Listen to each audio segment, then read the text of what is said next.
Hey there, so I'm making this video because my friends are talking about whether or not we're in the end times, and I just want to give my perspective.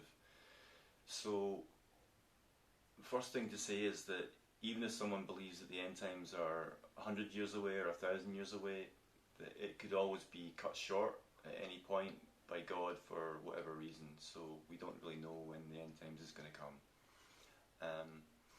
And the generally accepted year that we're in by many people I know is that we're in year 6010, and that we're going to get a 1,000 year millennial reign coming pretty soon. And I used to believe this one.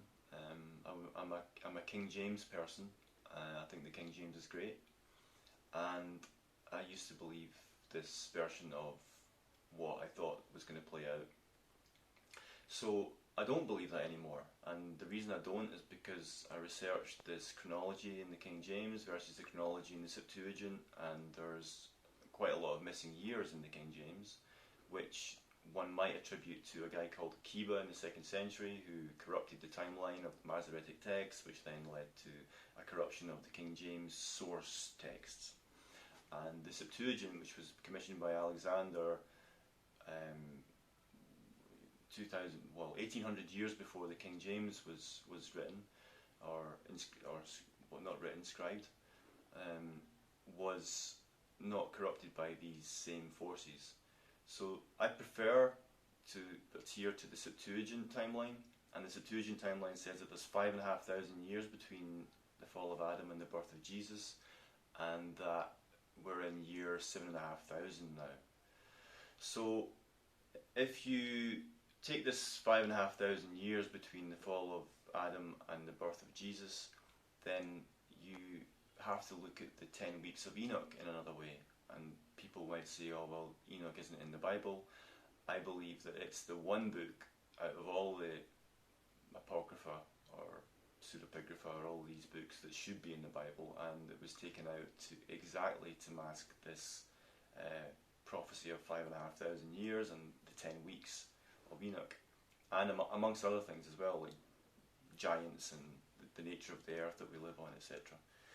So Enoch for me is a really important book, and the chronology is of the 10 weeks is 10,000 years. So why do I say that? Well, if you take week 6 of Enoch, halfway through week 6, it's clear that that week is talking about the coming of the Messiah, of Jesus. And that fits in exactly with the Septuagint chronology of 5,500 years to give 5.5 weeks until Jesus came to save Adam and Eve from their experience in the top parts of hell, I guess. And so the full 10 weeks, when you look at it, in my opinion, even tells you when the Protestant Reformation happened, and tells you when the flood happened. It tells you when the Exodus happened. It explains everything perfectly within that 5,500 years plus 2,000 years to give us in year 7,500.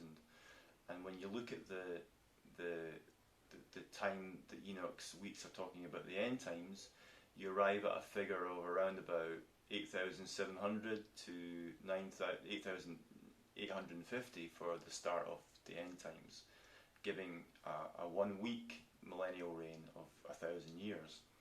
People say, well, why would a week be 1,000 years? I just have to say because it is, and it's not a day. Usually a day is 1,000 years in the Bible. And the only thing I could say is that maybe Enoch didn't feel like he could use the term day because he is not God. So he didn't want to use the same term as God uses, and he chose to say weeks. So weeks of Enoch and days of God equal 1,000 years in some instances in the Bible. And that's what I think. 1 week is 1,000 years, and it's clear from the Septuagint chronology. And that's all I have to say. I'm going to put my full write-up on the weeks of Enoch below this video, and you can read it there on a pinned post. And if you give me your feedback on why you think I'm wrong or what you think I could improve, or maybe why something doesn't make sense, then I would appreciate it. And if you want to share this video with other people, then that would be a way to give another opinion about this end times thing that many people are talking about right now. And I also have a lot of personal reasons to believe that the end time is close, and that we could be getting things cut short. But I tend to want to stick with what the 10 weeks of Enoch says, and maybe that's wrong, maybe it's right. It's just a personal call that I'm making. So yeah, that's my whole take on it, and thanks very much for watching.